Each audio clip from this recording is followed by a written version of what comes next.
Today is the disappearance day anniversary of Srila Sanatan Goswami, the eldest of the 6 Goswamis of Vrindavan. So instead of speaking from the regular Srimad Bhagavatam verse, we'll try to speak the glories of Sanatan Goswami, and we'll recite this verse from the Adi Leela chapter 5 of the Sri Chaitanya Charitamrita. Sanatana Kripai Paino Bhakti Rasamrita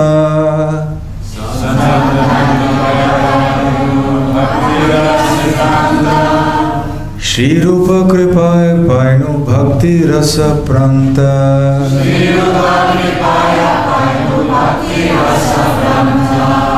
Sanatana Kripaya, by the mercy of Sanatan Goswami, Paino, I got Bhakti Rasamrita, the conclusions of devotional service, Shri Rupa Kripaya, by the mercy of Shri Rupa Goswami, Paino, I got Bhakti Rasamrita, the limit of the mellows of devotional service. Translation and purport by His Divine Grace A.C. Bhaktivedanta Swami Srila Prabhupada. Translation. By the mercy of Sanatan Goswami, I have learned the final conclusions of devotional service, and by the grace of Sri Rupa Goswami, I have tasted the highest nectar of devotional service. Purport. Sri Sanatan Goswami Prabhu, the teacher of the science of devotional service, wrote several books, of which the Brihad Bhagavatamrita is very famous. Anyone who wants to know about the subject matter of devotees, devotional service, and Krishna must read this book. Sanatan Goswami also wrote a special commentary on the 10th canto of the Srimad Bhagavatam, known as Dashama Tippani, which is so excellent that by reading it one can understand very deeply the pastimes of Krishna in his exchanges of loving activities. Another famous book by Sanatan Goswami is the Hari Bhakti Vilas, which states the rules and regulations for all divisions of Vaishnavas, namely Vaishnava householders, Vaishnava brahmacharis, Vaishnava vanaprasthas, and Vaishnava sannyasis. This book was especially written, however, for the Vaishnava householders. Srila Raghunath Das Goswami has described Sanatan Goswami in his prayer Vilapa Kusumanjali, verse 6, where he has expressed his obligation to Sanatan Goswami in the following words. Vairagya yug bhakti rasam prayatnair apayayan mam abhipsum andham kripam budhiryah paradukha dukhi sanatanas tam Parbhum Ashrayami. I was unwilling to drink the nectar of devotional service, possessed of renunciation. But Sanatan Goswami, out of his causeless mercy, has made me drink it, even though I was otherwise unable to do so. Therefore, he is an ocean of mercy. He is very much compassionate to fallen souls like me. And thus it is my duty to offer my respectful obeisances unto his lotus feet. Krishnadas Kaviraj Goswami also, in the last section of Chaitanya Charitamrita, specifically mentions the names of Rupa Goswami, Sanatan Goswami, and Srila Jiva Goswami, and offers his respectful obeisances unto the lotus feet of these 3 spiritual masters, as well as Raghunath Das. Srila Raghunath Das Goswami also accepted Sanatan Goswami as the teacher of the science of devotional service. Srila Rupa Goswami is described as the Bhakti Rasacharya, or one who knows the essence of devotional service. His famous book Bhakti Rasamrita Sindhu is the science of devotional service, and by reading this book one can understand the meaning of devotional service. Another of his famous books is Ujjvala Neelamani. In this book he elaborately explains the loving affairs and transcendental activities of Lord Krishna and Radharani. Today is the day that is called Guru Purnima, and in the Vedic culture this is considered very important because it is a day connected with Srila Vyasadeva. It is considered the appearance day of Vyasadeva, who is the original Guru, because he is the compiler of the Vedas. However, for Gaudiya Vaishnavas, and in Vrindavan especially, this tithi or this day of Guru Purnima is considered even more memorable because it is the disappearance day anniversary of Srila Sanatan Goswami. In fact, in Braj, all the Brajavasis, and we're not talking only of ISKCON devotees, we're talking of Brajavasis in general, thousands and thousands of Brajavasis, they have great regard for Srila Sanatan Goswami. And on this day, we will find, on the day of disappearance of Srila Sanatan Goswami, we will find very, very large crowds of people doing parikrama of Giri Govardhan. And they do so out of respect for and in memory of, in glorification of Srila Sanatan Goswami, because he was so dear to the Brajavasis. Along with the 6 other Goswamis, the 5 other Goswamis and others as well, he was very popular with the local Brajavasis. Because of his saintly qualities, he won over the hearts of all the Brajavasis. Dhira dhira jana priyo priya karo. So he was dear not just to the saintly, the dhiras, but also the adhiras, those who were rogues and ruffians. And there must have been quite a few of them in those days as well, not just today. So that's why it's mentioned that they were popular with both the rogues and the great saintly persons. So Sanatan Goswami was the eldest amongst the 6 Goswamis. The eldest, he was about 5 years older than Rupa Goswami. He was 2 years younger than Mahaprabhu. Mahaprabhu appeared in 1486, and Sanatan Goswami appeared 2 years later. And Rupa Goswami appeared 5 years after Sanatan Goswami. So Rupa Goswami therefore was not only the younger brother of Sanatan, but he also considered Sanatan Goswami as his guru, and therefore he deferred to him whenever it came to some issues. And there were occasions where Sanatan Goswami would almost pull him up and say, Rupa, you shouldn't have done this, or you should be doing this.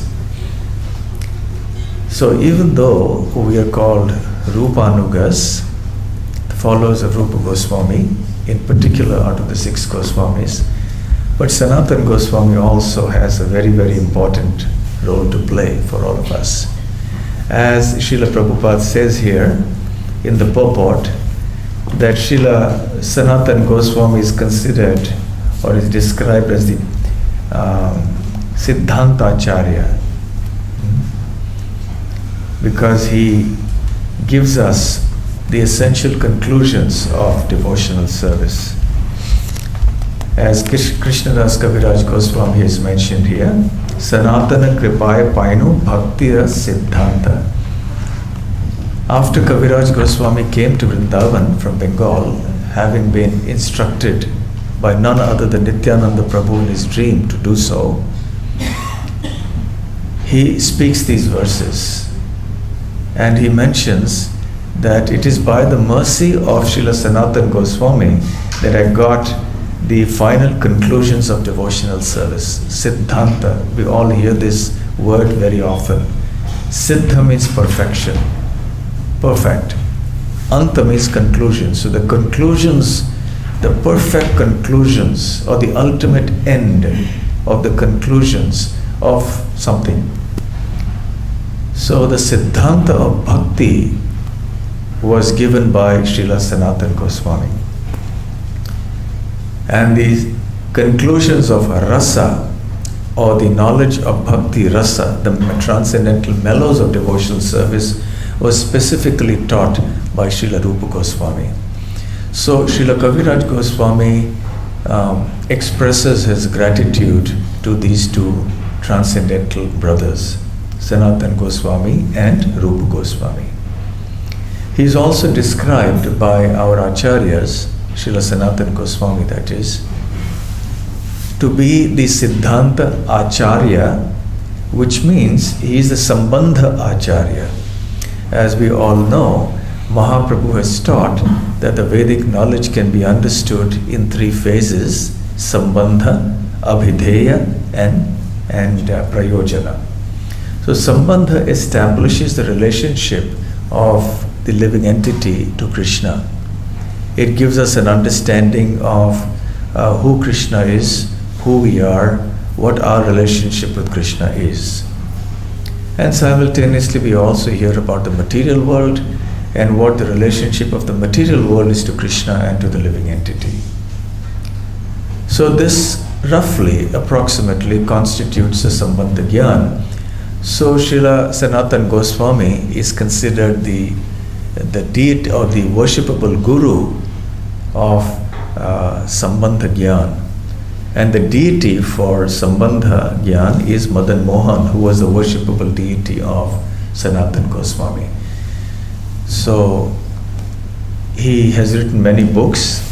Srila Prabhupada mentions here in the purport, Sanatan Goswami, the teacher of the science of devotional service, wrote several books.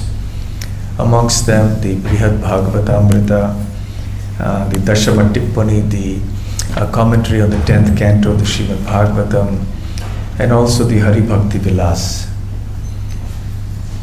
Srila Rupa Goswami and Sanatan Goswami, specifically Sanatan, were given 4 instructions by Chaitanya Mahaprabhu regarding what they should do when they go to Vrindavan.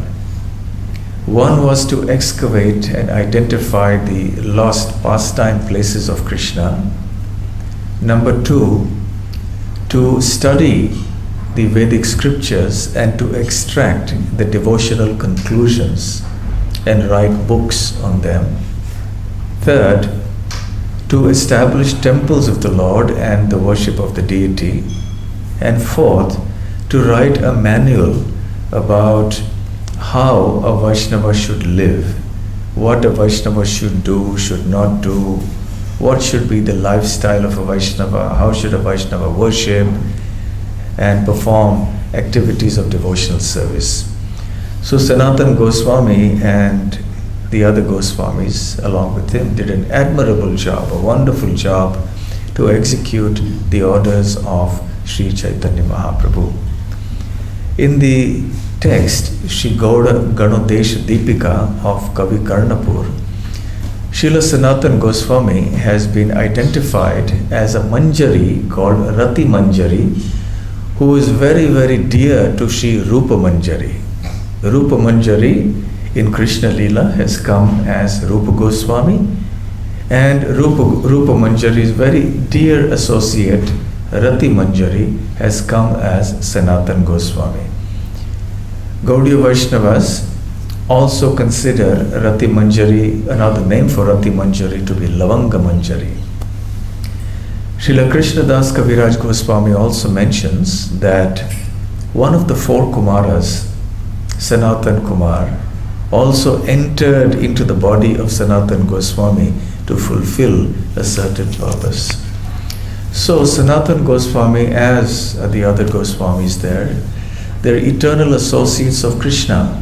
They're not ordinary living entities. But somehow or the other, they, for fulfilling the Lord's desires, they appear in the material world. They appear to be sadhakas, as practicing devotees. They appear to go through the motions of, finding devotional service, meeting the Lord, and then renouncing the world, or being in worldly professions for some time, and then renouncing it and going to take shelter of the Lord, etc. But in the midst of all these activities, we should know that they are actually eternal associates. They were born and lived in Bengal. Originally, they were from Brahmin families, the Saraswat Brahmin families, and their ancestors had left South India, the state of Karnataka, and migrated to Bengal. It is said in the book called Gaudiya Vaishnava Vidhana that the grandfather of Sanatan Goswami, whose name was Mukunda, had somehow entered the court of a king, a Muslim king in that area whose name was Barbak Khan. And he continued somehow in his service to the court even after Barbak Khan's death, and when his son Yusuf took over. After Yusuf, there was the successor was called Fateh Khan, Fateh Shah. And Mukunda continued his service there, but sometime during the period of Fateh Shah, Fateh Shah was killed by his slaves. There were some slaves from Abyssinia, and it was a custom of some kings in those days that they would have some slaves and also some eunuchs who would be in the harem. So these Abyssinians, they killed Fateh Shah, and one of them became the king. And it was during the time of Fateh Shah that Mukunda, the grandfather of Sanatan, passed away, and Sanatan somehow took employment in the court. And even though the king, Fateh Shah, was killed by the Abyssinians continued to engage or employ Sanatan Goswami. So he remained there. And then as it happened, the Abyssinians, they ruled for 5 or 6 years. And then their prime minister, he must have overthrown them or something. That's what happens in these kingdoms. They overthrew them, and he became the king, Nawab Hussain Shah. Hussain Shah was the prime minister of the Abyssinians. And by this time, because Sanatan Goswami had been around for quite a while, he became the prime minister to the Nawab Hussain Shah. And then later, Rupa Goswami became like the finance minister or something. So both of them became very, very useful, almost indispensable for Nawab Hussain Shah. Nawab Hussain Shah relied on two of them, Rupa and Sanatan Goswamis, very, very extensively. Sanatan and Rupa, because they were so intimately associating with the Nawab Hussain Shah, and previously to him other Muslim kings, they had got these Muslim titles. Sanatan was called Sakar Malik, and Rupa Goswami was called the Bir Khas. Now, Sanatan's father was a very conservative and orthodox Brahmin, and he would atone, he would perform acts of religious atonement even if he saw a Muslim. Whereas, because they were, Yavanas, they were not so cultured, they were killers of animals and so on and so forth. But Sanatan somehow or the other, and Rupa also, they had taken employment, and they were very closely associating with the Muslims, and their source of livelihood was connected with the Muslims. So Sanatan Goswami considered himself a very fallen person. Even though he was born in an aristocratic Brahmana family and was actually very cultured and knowledgeable, but because of his constant and close association with the Muslim king, and because he was taking money from the Muslim king for his livelihood, he considered that he was extremely fallen. Although even at that stage, we should know that he was even externally an exalted devotee. But somehow he considered himself like that. That's the nature of a Vaishnava. It is also mentioned that from the very childhood, Rupa and Sanatan Goswamis exhibited symptoms of very, very advanced devotion. And they would render devotional service to the Lord. And in the place where they lived, Ramakeli, as time went on, they created a replica of Vrindavan. And that's called Gupta Vrindavan. Gupta means secret. And they had everything that is there in Vrindavan. They had Radha Kund, Shama Kund, they had a little Giri Govardhan, and they had created the different forests of Vrindavan there, especially the 12 major forests. So they lived in that environment, and they would study Srimad Bhagavatam, and they were very much involved in devotional service, even whilst in employment of the Muslim kings. Now it so happened that time went on, and Chaitanya Mahaprabhu had taken sannyas, and then he had gone on to Jagannath Puri, and then from there he took a tour, a pilgrimage tour of South India and the holy places there. He returned to Jagannath Puri, and a short time thereafter he decided to go to Vrindavan. So he took the route along the Ganga river, and as he went into Bengal, he came to Ramakeli. As he entered the kingdom of Nawab Hussain Shah, thousands and thousands of people were following Chaitanya Mahaprabhu. There were huge crowds. The Nawab Hussain Shah heard about this, and he became insecure and felt threatened, because the political leaders, they very often feel threatened about their position. When they see someone else becoming very powerful or very popular, they start getting nervous and they think, what's going to happen to my position? So Nawab Hussain Shah was getting a little nervous about this whole thing. But there was a devotee, a follower of Chaitanya Mahaprabhu, who was also in the court of the Nawab Hussain Shah. So he somehow or the other pacified him and said, no, don't worry, he's a harmless, mendicant. And anyway, he's going to move on now, nothing to worry about. So that somehow consoled the king. And the king went ahead into his inner quarters, but the followers of Chaitanya Mahaprabhu, especially this Keshav Kshatriya who understood this, he figured that this king is not reliable. He's saying it's okay right now, but who knows what he'll do tomorrow. He may even cause some harm to Sri Chaitanya Mahaprabhu. So he told Rupa and Sanatan Goswami that I think you better do something about it. Make sure that Chaitanya Mahaprabhu leaves from here very quickly. So Sanatan Goswami went to Chaitanya Mahaprabhu in Ramakeli, even when he was still a minister of the king. And he told Mahaprabhu, it is not the proper etiquette for a sannyasi to go to Vrindavan followed by thousands and thousands of people like this. It's better you go back to Bengal. So he actually instructed and advised Chaitanya Mahaprabhu.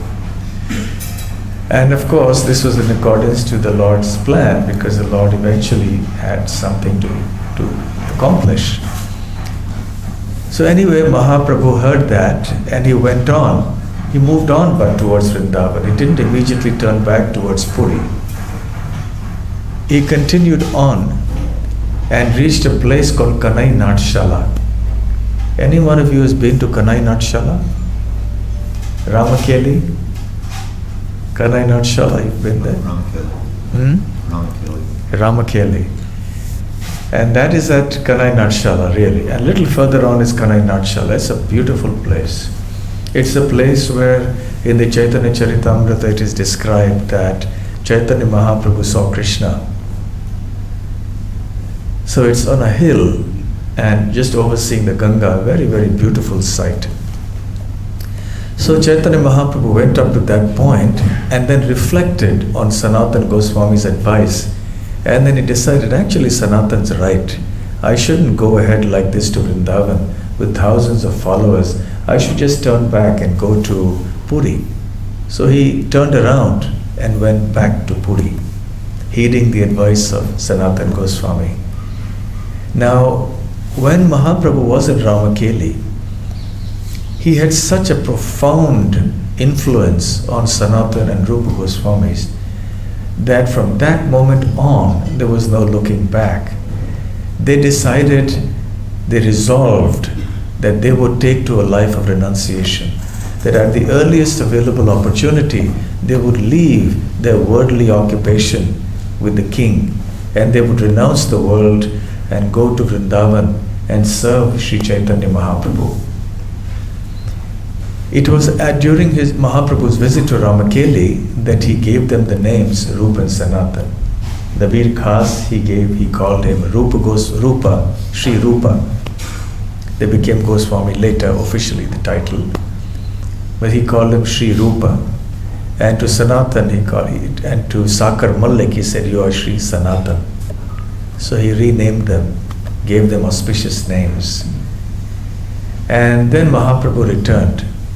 Rupa and Sanatan Goswamis could never take their mind off Mahaprabhu after that.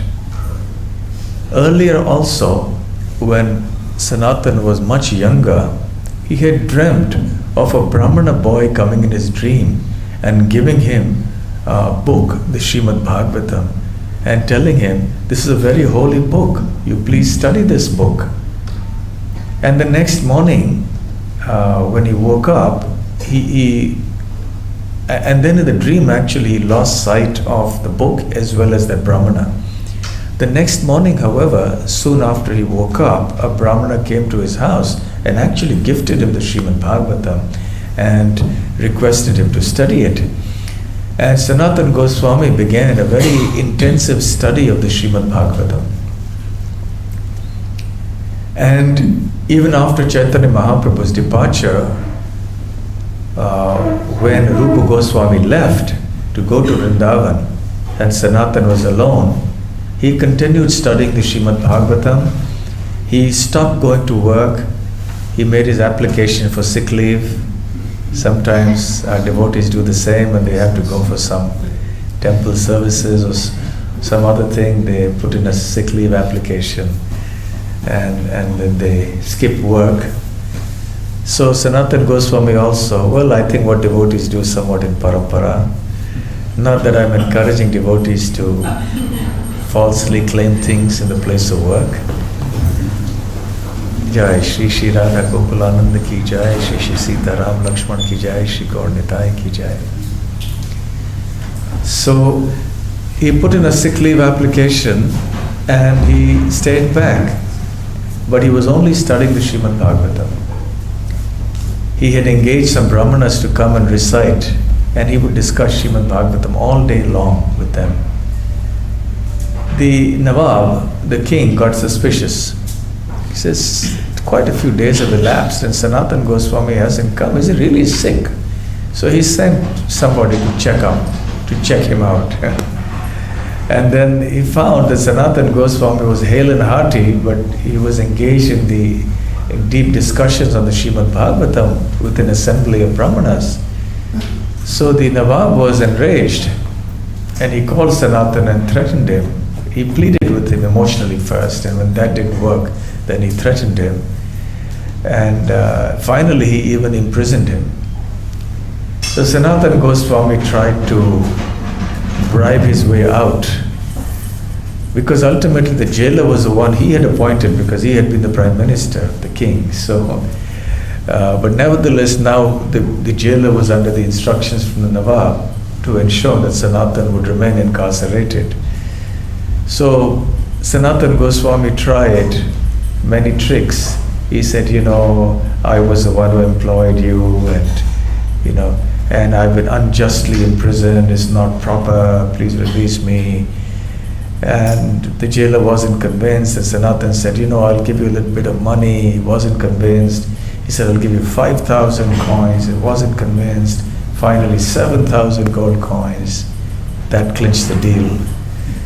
And in any case, he was still hesitating, but still said, I'll also become a Sufi Muslim, and I'll go to Hajj for pilgrimage to Mecca. I'll do all these holy activities. Please let me go. So now he was kind of melting. He said, okay, all right, 7,000 gold coins and all of that. And then he said, you can tell the king, but he was still afraid, what will the Nawab Hussain Shah do? He said, well, you can tell him that, I went to answer the call of nature, he took me there, and afterwards when I went to take bath in the Ganga, I just jumped into the Ganga and disappeared. And then he bought into that story, the jailer. All right, I'll do that. And Sanatan Goswami escaped. And he went towards Vrindavan. And of course, time doesn't permit us to tell so many other pastimes that happened along the way. He finally reached Varanasi, where Chaitanya Mahaprabhu had already reached. And by this time, he had a long beard, his hair was long because he had walked and walked, and he had been in prison for a long time, and then he had walked and walked, so he didn't have an opportunity to shave. So he was unrecognizable. So when he reached Varanasi, he heard that Mahaprabhu was living at the home of one of his associates called Chandrasekhar Acharya. So he went and stood outside. Mahaprabhu understood that Sanatan was outside. And he told Chandrasekhar, just go and fetch Sanatan. A great saint has come. A great devotee has come. When Chandrasekhar went out, he just saw this unkempt looking person, long hair, dirty clothes, beard and all sitting there. So he said, no, there's no saintly person outside. There's only some fakir, some mendicant is there. Hey, call him. That's Sanatan. So Chandrasekhar was surprised. And when Sanatan saw him, what is that noise? Sorry? Building the construction outside. Oh, I see. Okay. The Haveli construction or just here something? Haveli, okay. So the Mahaprabhu embraced Sanatan, but he looked at the blanket that Sanatan Goswami had wrapped around himself, which is a blanket he received from his brother-in-law en route. He had halted at one place and his brother-in-law had given him this. So that one glance at that blanket indicated Mahaprabhu's displeasure, because it was a very fine-looking, high-quality blanket. And Sanatan Goswami had come to lead a life of a renunciant. And that blanket wasn't appropriate, because a renunciant is not supposed to wear, all sorts of fine, opulent clothing and things like that. So Sanatan Goswami got the message. Just one glance. Mahaprabhu didn't need to speak to him. There is a proverb in Sanskrit also which says that just an indication is enough for an intelligent person. An intelligent person doesn't need to be specifically told, do this or this is not right, So just an indication is sufficient that actually this should not be done. But nowadays, things are getting gross and people have to be told not once, but so many times and still people don't get it. So we have to hear again and again and again. That's our Kali Yuga, situation.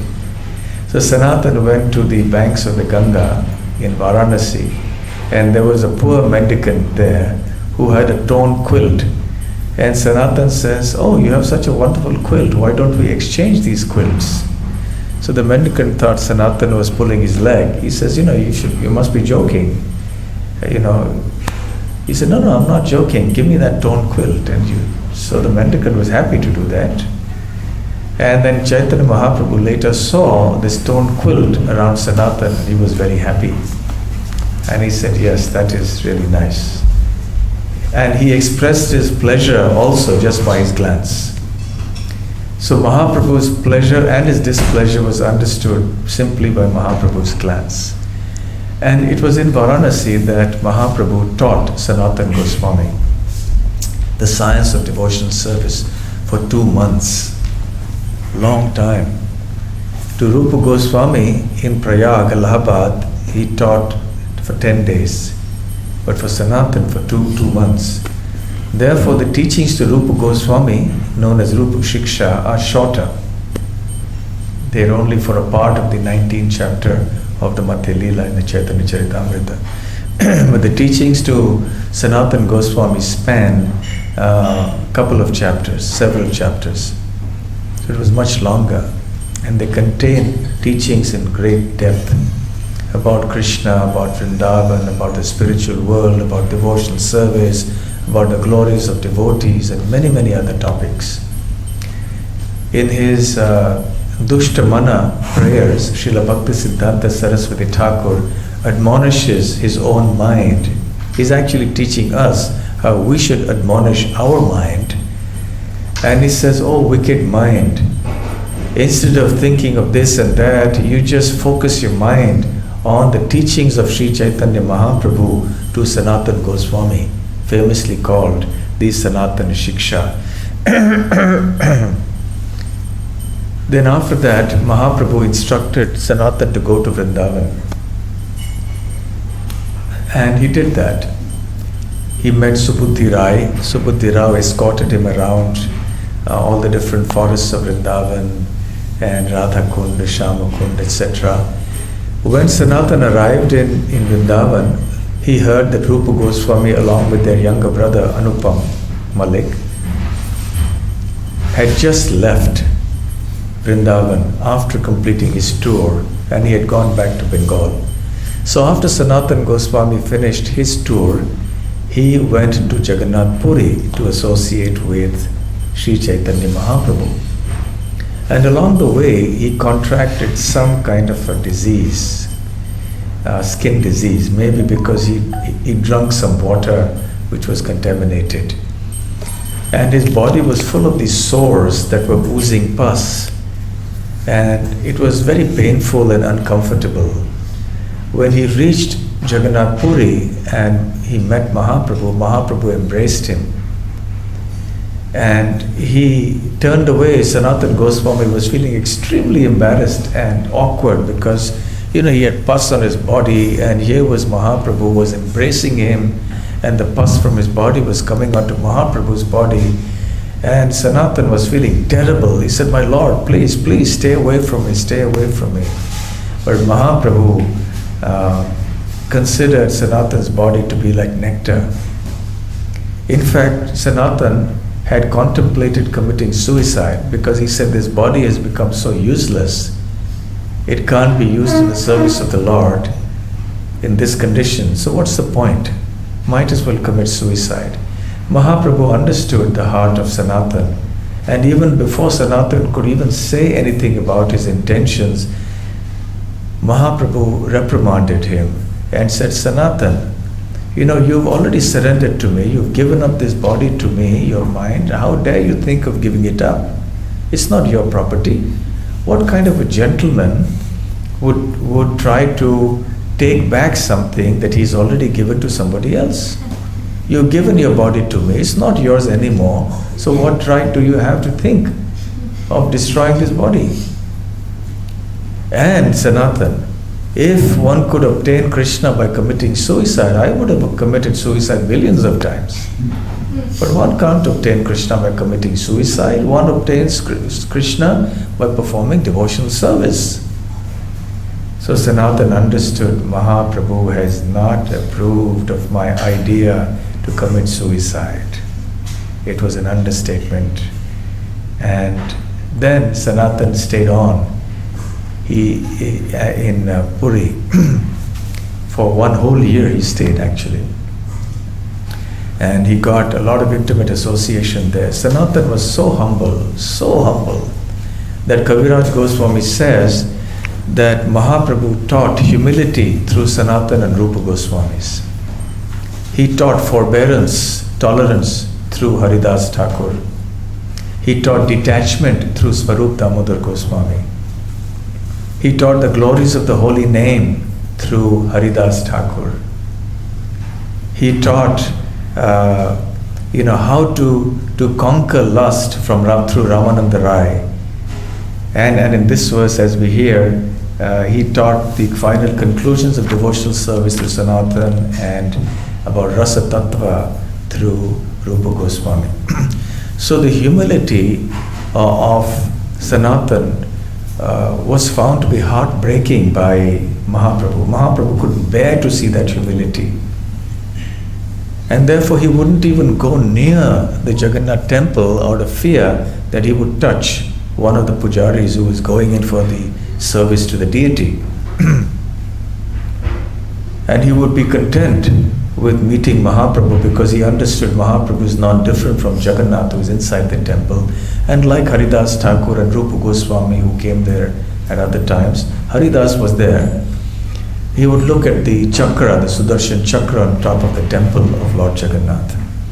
One time, Chaitanya Mahaprabhu was at the residence of Gadadhar Pandit, who stayed at a place called Yameshwar Tota, and he asked for Sanatan Goswami. So Sanatan came there, but he didn't go by the short route. He came with the long route at which he had to walk along the hot sandy beach. And it was noontime, nearing noon, and the sand was blazing hot. So Sanatan Goswami walked bare feet on that sand. So his feet must have got so many blisters. But he was unconcerned with that because he was so eagerly looking forward to the prospect of meeting Mahaprabhu. He didn't care about these blisters in the soles of his feet. When he reached, Mahaprabhu said, "Sanatan, look at the condition of your feet. Which road did you take to come here?" And Sanatan told him, Mahaprabhu said, "Why didn't you take the route by the Jagannath temple, the Swargadwar of the Jagannath temple?" He said, No, if I passed there, even by mistake, if I somehow touched any of the devotees or the pandas or the priests, it will be such a great offense for me. And Mahaprabhu said, "Your humility, Sanatan, is heartbreaking. I cannot bear to see this kind of humility." So eventually Mahaprabhu ordered him to go to Vrindavan. So Sanatan Goswami went there. He was the first one to arrive, to stay. Sanatan and Rupa both had visited Vrindavan previously, but this time they came for good. So Sanatan was the first to reach there and settle down in Vrindavan. Shortly thereafter, Rupa Goswami came, and then Raghunath Bhatta Goswami joined them after that. So these three were the first three of the 6 Goswamis to come in. Then the others came one after the other. So they stayed on for a long time in Vrindavan. Thereafter, they continued their devotional activities. In Vrindavan, there are many pastimes of Srila Sanatan Goswami. I'll just narrate 2 or 3 short pastimes because we're running out of time. Sanatan Goswami used to stay near Govardhan, near Manasi Ganga, at a place called Chakra Tirtha. This is where a form of Lord Shiva called Chakleshwar Mahadev stayed. The place is so called Chakreshwar because it is said that after, when Krishna lifted Govardhan hill, his Sudarshan Chakra was moving fast, very fast, around the perimeter of Govardhan as the Brajavasis was standing underneath Govardhan with Krishna. And the Sudarshan Chakra was evaporating all of the water that was streaming in because it was pouring. So he was keeping everything nice and warm so that the cold winds of the hurricane caused by Indra would not affect the Brajavasis under Govardhan hill. So after Krishna completed his pastime of the lifting of Govardhan hill and he replaced Govardhan back on the ground once the Brajavasis had gone out, then the Sudarshan Chakra of Govardhan came and began to reside at this place near on the bank of the Manasi Ganga. So that is why this place became known as Chakreshwar Tirtha. And Lord Shiva was also residing there, and he's Chakreshwar Mahadev. So Sanatan Goswami used to live there. Now it so happened that there were a lot of mosquitoes there. Those of you who have been to India and especially Vrindavan, you know, the mosquitoes are quite famous. And in Govardhan, the trouble with mosquitoes is so intense. Sanatan Goswami found it very difficult to sit and write his books.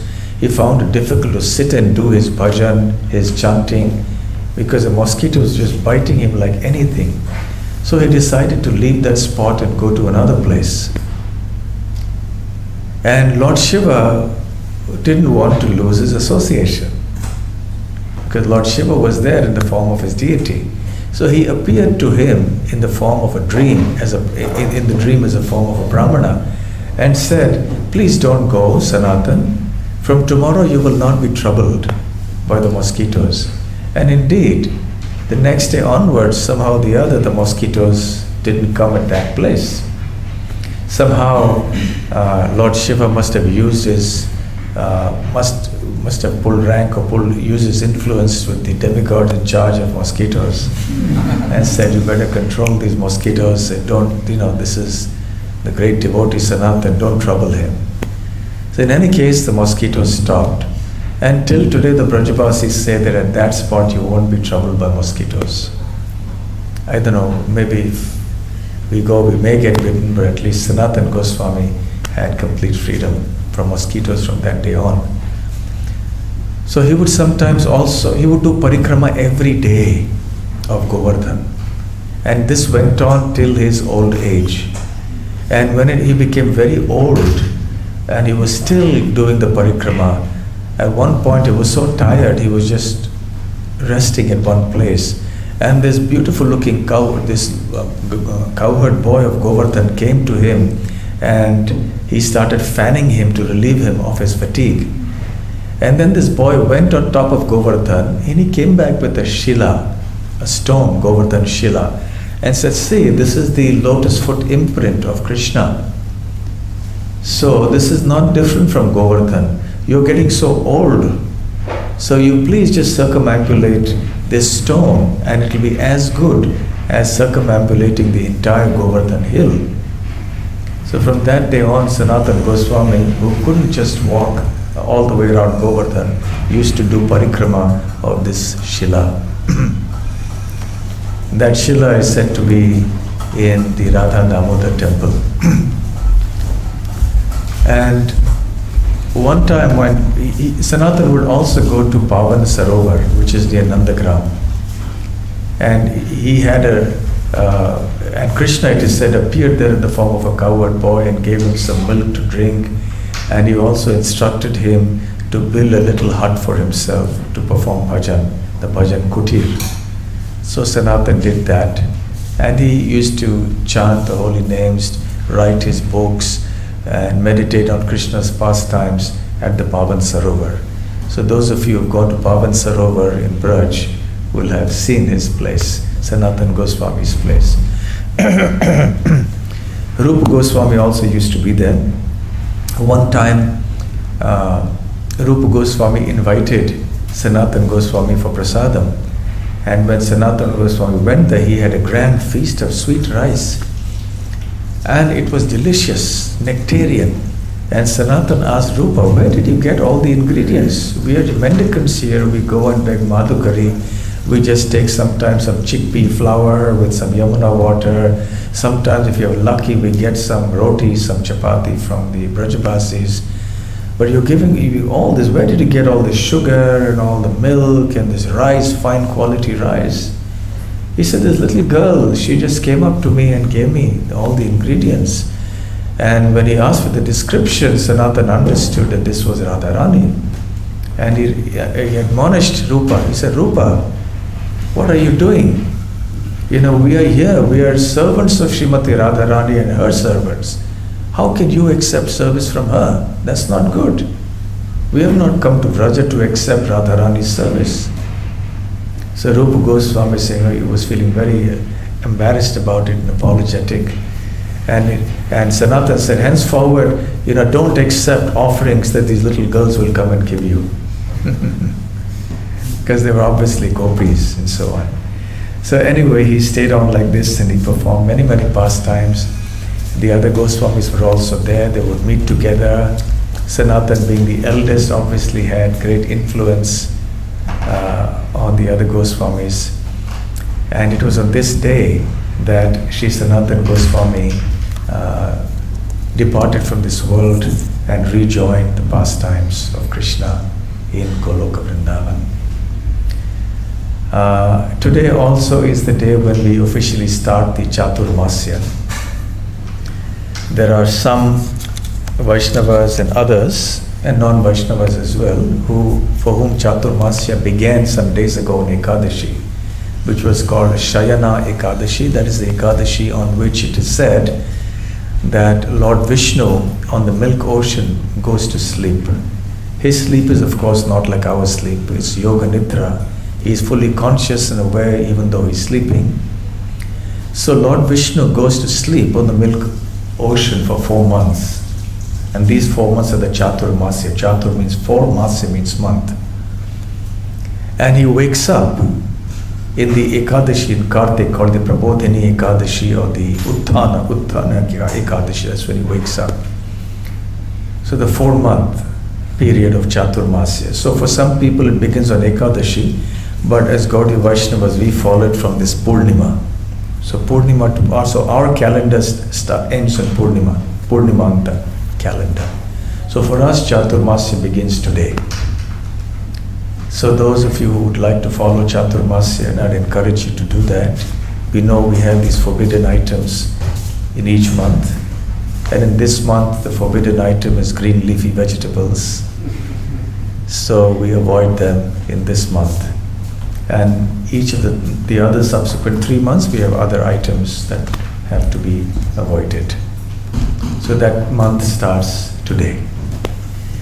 So Srila Sanatan Goswami Pad Ki Jai, Srila Prabhupada Ki Jai, Gaur Premanande. Thank you very much. Hare Krishna.